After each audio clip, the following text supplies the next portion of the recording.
Animal సినిమాని థియేటర్లో చూసినప్పుడు నాకు అక్కడక్కడ డీటెయిల్స్ కనిపించాయి. సో ఓటీటీలో వచ్చినాక I watched this movie again and again and again and again. మరి ఇన్ని అగైన్లు చూసినాక డీటెయిల్స్ మైండ్లోకి రాకుండా ఉంటాయా? ఆటోమేటిక్గా వచ్చేసాయి. ఇన్ని డీటెయిల్స్ గేదర్ చేసి చెప్పి బ్లాగ్లో వర్క్స్ చేసినా కూడా వీడియోస్ అయితే పోతలేవు. ఏంటో ఈ సమాజం కాంట్రవర్సీ వీడియోలకే సపోర్ట్ ఇస్తుంది. చాలా బాధగా ఉండేది. నీకు అర్హత ఉన్నా ఎవరు ఆ అర్హతను గుర్తించకపోతే చాలా బాధగా ఉంటుంది. నా ఛానల్కి వచ్చిన శ్రేయోభిలాషులకు నా యొక్క నమస్కారాలు. ఇక అనిమల్ సినిమాలోని నాకు కనిపించిన మైక్రో డీటెయిల్స్ ఏంటో ఇప్పుడు అప్పచెప్పబోతున్నా. సో ఇక స్టార్ట్ చేద్దాం. ఫస్ట్ అయితే సినిమాల బేసిక్ డీటెయిల్స్ తెలుసుకుందాం, తర్వాతకి లోతుగా పోదాం. అనిమల్లో చాలా డైలాగ్స్ మనం చూస్తున్నప్పుడు నార్మల్గా అనిపిస్తాయి, కానీ వాటి వెనుక చాలా మ్యాటర్ ఉంటుంది. అవేంటో ఇప్పుడు మనం తెలుసుకుందాం. Number 1, space craft engineer thinks హి నోస్ ఎవ్రీథింగ్ కదా, ఆ స్పేస్ లోనే ఉండమని. ఈ డైలాగ్లో రణ్విజయ్ ఏం చేస్తాడు, ఏం చదువుకున్నాడు, ఎంతవరకు చదువుకున్నాడు అనేది జస్ట్ సింగిల్ డైలాగ్లో ఉంటుంది. తర్వాత రణ్విజయ్ స్పేస్ క్రాఫ్ట్ ఇంజనీర్ కాబట్టి అందుకే మెషిన్ ఎలా తయారు చేయాలి అనే ఐడియాను ఫెంటాస్టిక్గా ఇస్తాడు అని చూపెట్టారు. నెంబర్ 2, స్టార్టింగ్లో విజయ్ వాళ్ళమ్మ బన్వీర్ క్లోన్ని చేద్దామని రణ్విజయ్తో అంటుంది. అప్పుడు విజయ్ ఇలా అంటాడు, క్లోన్ చేయడానికి టైం పడుతుందమ్మా, బాడీ డబుల్ అయితే బెటర్ ఆప్షన్. ఈ డైలాగ్ ద్వారా మనకి ముందు నుండే హింట్ ఇస్తారు. ఏంటంటే విజయ్కి ఆ ఐడియా ముందు నుండే ఉంది అని. ఆయన పెద్దయ్యాక అది పాసిబుల్ కూడా చేస్తాడు. అండ్ అలాగే ఆశీస్ కూడా ఇదిని చేస్తాడు. నెంబర్ 3, వరుణ్ అంటే రణ్విజయ్కి స్టార్టింగ్ నుండే ఇష్టం ఉండదు. అది వరుణ్ ఎంట్రీ సీన్లోనే చూపిస్తారు. అండ్ రణ్విజయ్ ఇలా అంటాడు, బాబా 1 సెకండ్, ఏమైంది నాన్న? ముందు మన ముగ్గురం ఫోటో తీసుకుందాం, మీరు, తాతయ్య, నేను. ఓకే వరుణ్. రణ్విజయ్కి వరుణ్ ఫ్యామిలీలోకి రావడం ఫస్ట్ నుండి నచ్చదు. సో దాని తర్వాత ఏం చేస్తాడో మనకందరికి తెలుసు. వరుణ్ని చంపేసి మళ్ళీ గన్తో షూట్ చేస్తాడు. ఆయన షూట్ చేయడం వెనుక కూడా ఒక రీజన్ ఉంది. అది వచ్చేసి స్కూల్లో గొడవ అయినప్పుడు విజయ్ ఇలా చెప్తాడు, అక్క ఇంకెప్పుడైనా ఇలా జరిగితే నీ కాలేజీలో ఈసారి బెదిరించను, డైరెక్ట్ గా చంపి పారేస్తా. ఒకవేళ రణ్విజయ్ సిస్టర్ విషయంలో మళ్ళీ అలా జరిగితే కాల్ చేస్తా అంటాడు. సో మనం ఇది చూసుకుంటే రణ్విజయ్కి వాళ్ళ ఫాదర్ని చంపాలి అనుకున్నవాడు వరుణ్ అని తెలిసినాక వరుణ్ని చంపేస్తాడు. దాని తర్వాత మళ్ళీ వాళ్ళ అక్కకి మోసం చేశాడు కాబట్టి గన్తో షూట్ చేస్తాడు. నెంబర్ 4, గీతాంజలికి రణ్విజయ్ ఇలా వార్నింగ్ ఇస్తాడు, What do you mean I won't be like my father? My father is the best father in the world. Please don't say that. Don't ever go there. కానీ గీతాంజలి ఈ డైలాగ్ని లైట్ తీసుకుంటుంది. కానీ విజయ్ తర్వాత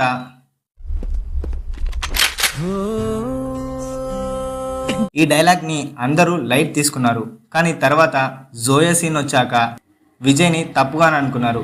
but at last he again sincere to Gitanjali అన్నట్టు convey చేయడానికి try చేశాడు director. Number 5, interval సీన్లో హజరత్ ఇలా అంటాడు, రియల్గానే సినిమాలో అప్పటి వరకు విజయ్ నేమ్ని రివీల్ చేయరు అండ్ అవసరం కూడా రాలేదు. రణ్విజయ్ 2 టైమ్స్ ఇంట్రడక్షన్ ఇచ్చినా కూడా నేమ్ మాత్రం చెప్పడు. కంపెనీలో వచ్చే ఈ ఇంట్రడక్షన్ స్వయంగా నేనే బల్బీర్ సింగ్ కొడుకు మీతో మాట్లాడడానికి వచ్చాను. అండ్ ఈ సీన్లో ఇలా చెప్తాడు, నానమ్మ నేను బల్బీర్ సింగ్ కొడుకుని. ఎట్ లాస్ట్ ఇంటర్వెల్లో హీరో పేరు తెలుస్తుంది. నా పేరు రణ్విజయ్ సింగ్ బల్బీర్. నెంబర్ 6, కోమాలో నుండి విజయ్ వచ్చినాక ఒక డాక్టర్ ఇలా చెప్తుంది, కన్కషన్స్ వల్ల మీ sense of taste and smell పోయాయి. కానీ ఈ డైలాగ్ని ఎవరంతా పట్టించుకోరు. కానీ తర్వాత దీన్నే సీన్లో చూపిస్తారు, రణ్విజయ్కి టేస్ట్ ఇంకా స్మెల్ తెలియడం లేదు అని.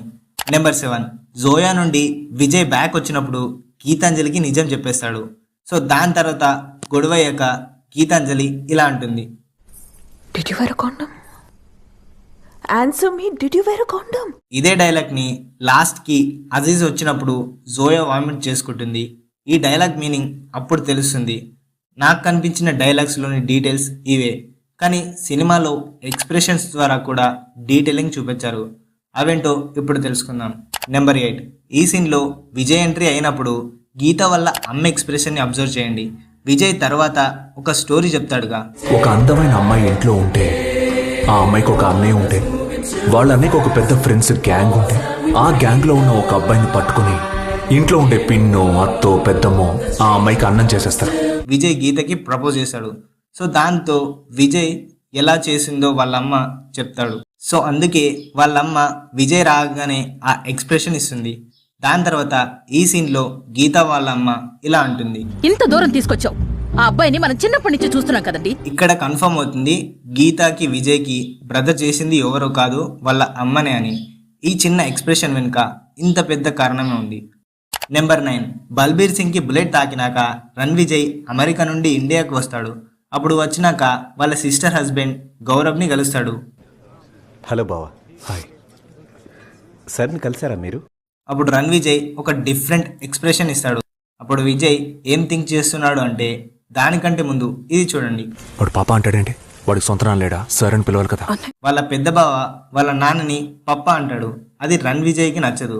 కానీ గౌరవ్ సార్ అని పిలుస్తాడు. సో ఈ ఎక్స్ప్రెషన్ వెనుక ఉన్న మీనింగ్ బతికిపోయినావు అన్నట్టు ఇచ్చాడు. నెంబర్ 10, ఈ సీన్లో విజయ్ ఇంట్లోకి వచ్చినప్పుడు 6 hours నుండి వరుణ్ ఫోన్ ఆఫ్లోనే ఉంది అని చెప్పినప్పుడు రూప్ ఒక ఎక్స్ప్రెషన్ ఇస్తుంది. ఆ ఎక్స్ప్రెషన్ వెనుక ఉన్న మీనింగ్ రూప్ ఈ డైలాగ్ని గుర్తు చేసుకుంది. ఏదో ఒక రోజు వస్తుంది ఈ ఇద్దరు బ్రదర్స్ కి నేను ఎండ్ కార్డేసి పాడుతాను. I'll fucking kill them both. మళ్ళా తర్వాత కాదులే అనుకుంటుంది. కానీ ఆ రోజు రణ్విజయ్ వాళ్ళ ఇద్దరి బావల్ని వేసేస్తాడు. నెంబర్ 11, వరుణ్ ఒకే ఎక్స్ప్రెషన్ని 2 times చూపిస్తారు. ఒకటి బల్బీర్ సింగ్ కాళ్ళకి విజయ్ బ్రదర్స్ మొక్కినప్పుడు, అండ్ తర్వాత బల్బీర్ సింగ్ బతికే ఉన్నాడని తెలిసినప్పుడు. Number 12, Vijay and Geetha hero అని చెప్పినాక గొడవ అయ్యాక విజయ్ సౌండ్ వినిపించొద్దు అని ఆ మిషన్ని తీసేస్తాడు. అప్పుడు ఇలా ఎక్స్ప్రెషన్స్తో మాట్లాడతాడు. మ్యూట్లో చూపిస్తారు. అప్పుడే షిఫ్ట్ చేసి అబ్రార్ ఎంట్రీని చూపిస్తారు. అంటే మ్యూట్ క్యారెక్టర్ స్టార్ట్ అయింది అని ఒక సైన్ ఇస్తారు. నెంబర్ 13, బ్యాక్గ్రౌండ్ మ్యూజిక్లో కూడా డీటెయిలింగ్ చూపించారు. ఈ సీన్స్లో విజయ్ చిన్నప్పటి స్కూల్ సాంగ్, విజయ్ అమెరికా నుండి వచ్చాక గీతాంజలికి విజయ్ ఎవరు అని గుర్తు తేవడానికి స్కూల్లో బ్యాక్గ్రౌండ్లో వచ్చే సాంగ్నే విజయ్ పాడతాడు. మీరు కేర్ఫుల్గా వింటే ఇది వినిపిస్తుంది. నెంబర్ 14, విజయ్కి ఇంకా వరుణ్కి మధ్య గొడవ జరుగుతున్నప్పుడు బ్యాక్గ్రౌండ్లో మెసేజెస్ సౌండ్ ఎఫెక్ట్ వినిపిస్తుంది. So sad. మీ చేస్తున్నారు. అప్పుడు రూపు వరుణ్ తమ్ముడితోటి చాటింగ్ చేస్తుంది. కానీ విజయ్ అడిగినప్పుడు రూప్ ఇలా చెప్తుంది.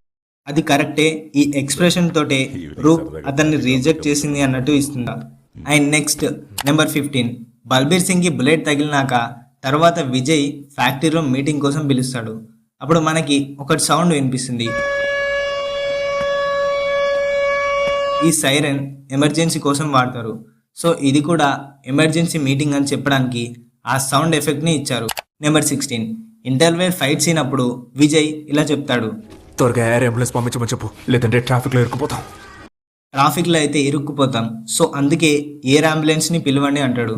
కానీ మనకి సినిమాలో ఆ ఎయిర్ అంబులెన్స్ని ఎక్కడ చూపెట్టారు. ఎందుకంటే అది చూపించకుండా back side air ambulance sound ఎఫెక్ట్ని ఇచ్చారు. నెంబర్ 17, ఈ సీన్లో Ma'am, today is my father's birthday. ఇక్కడ విజయ్ వాళ్ళ నాన్న మీద ఉన్న లవ్ చూపించారు. కానీ ఇక్కడ బ్యాగ్ని అబ్జర్వ్ చేస్తే బ్యాగ్ మీద స్పేస్ సూట్ని చూపించారు. అందుకే విజయ్ స్పేస్ క్రాఫ్ట్ గురించి చదువుకున్నాడు అండ్ ఫ్లైట్ని ఈజీగా నడపడని చూపెట్టారు. దాని తర్వాత మనం మీద పైన చూసుకుంటే జీనియస్ అని రాసుంది. అతను జీనియస్ అవ్వాలని అనుకుంటాడు అండ్ విజయ్ అవుతాడు కూడా. ప్రతి ఒక్క మిస్టేక్ని ఈజీగా పసిగడతాడు. లైక్ వాళ్ళ బావతో గొడవ జరుగుతున్నప్పుడు బ్యాక్గ్రౌండ్లో వచ్చే సౌండ్ ఎఫెక్ట్ని అబ్జర్వ్ చేసి లవ్వా అని అప్పుడే అడిగేస్తాడు వాళ్ళ చెల్లిని. నెంబర్ 18, మనం విజయ్ రూమ్లో చూసుకుంటే మనకు చాలా డీటెయిల్స్ కనిపిస్తాయి. లైక్ మైకేల్ జాక్సన్ పోస్టర్, ఇంకా bike poster and musical poster, ఇంకా ప్లేన్ కనిపిస్తుంది. ఒక్క రూమ్లోనే డీటెయిల్స్తోనే విజయ్ ఇష్టాలు ఏంటో అని క్లియర్గా చూపించారు. నెంబర్ 19, ఈ సీన్లో విజయ్ షెడ్ సైడ్కి సిగరెట్ ప్యాకెట్ కనిపిస్తుంది. అంటే విజయ్ సిగరెట్ని దూరం పెట్టలేడు అని చిన్న డీటెయిల్తో కూడా చూపించారు. నెంబర్ 20, ఈ సీన్లో వరుణ్ని గేట్ దగ్గరే ఆపేస్తారు. అంటే లోపల Balbir Singh body double planning జరుగుతుందని విజయ్ అలా చేస్తాడు. అది అయిపోయినాక వరుణ్ని రాణిస్తారు, కానీ బయటే కలుస్తాడు.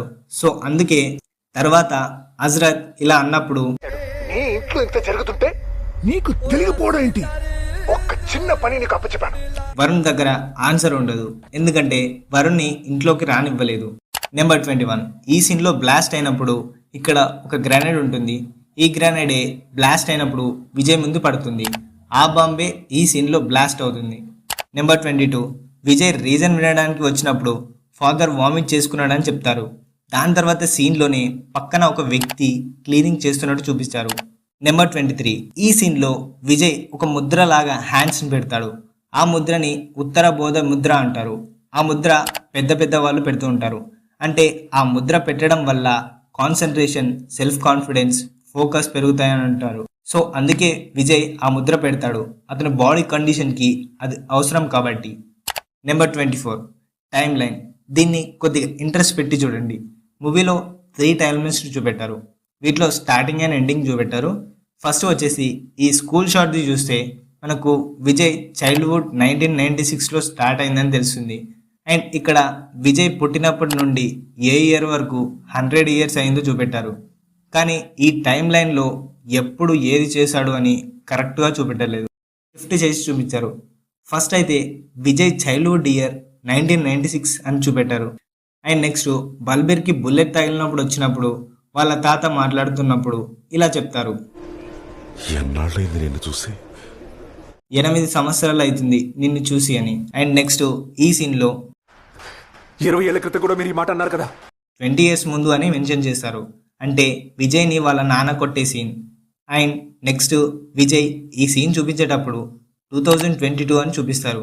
అంటే విజయ్ అమెరికా నుండి రావడం, కోమాలోకి పోవడం, హార్ట్ ట్రాన్స్ప్లాంట్ అండ్ అబ్రార్ చంపడం, ఇవన్నీ 2022లో జరిగినాయని. అండ్ ఇక్కడ పేషెంట్ డీటెయిల్స్ని కూడా ఎంత డీటెయిలింగ్ ఇచ్చారో చూడండి. ట్రాన్స్ప్లాంట్ చేసిన డాక్టర్ ఎవరు అండ్ హార్ట్ డోనర్ ఎవరు కూడా ఇచ్చారు. నెంబర్ 25, ఇంకో బెస్ట్ డీటెయిల్ వచ్చేసి విజయ్ కోటు మీద ఉన్న స్వస్తిక్. ఈ స్వస్తిక్ సింబల్ ఒక్క విజయ్ డ్రెస్ మీదనే ఉంటుంది. ఎంటైర్ మూవీలో బల్బీర్ సింగ్ లేదా వరుణ్ డ్రెస్సెస్ మీద కనిపించదు.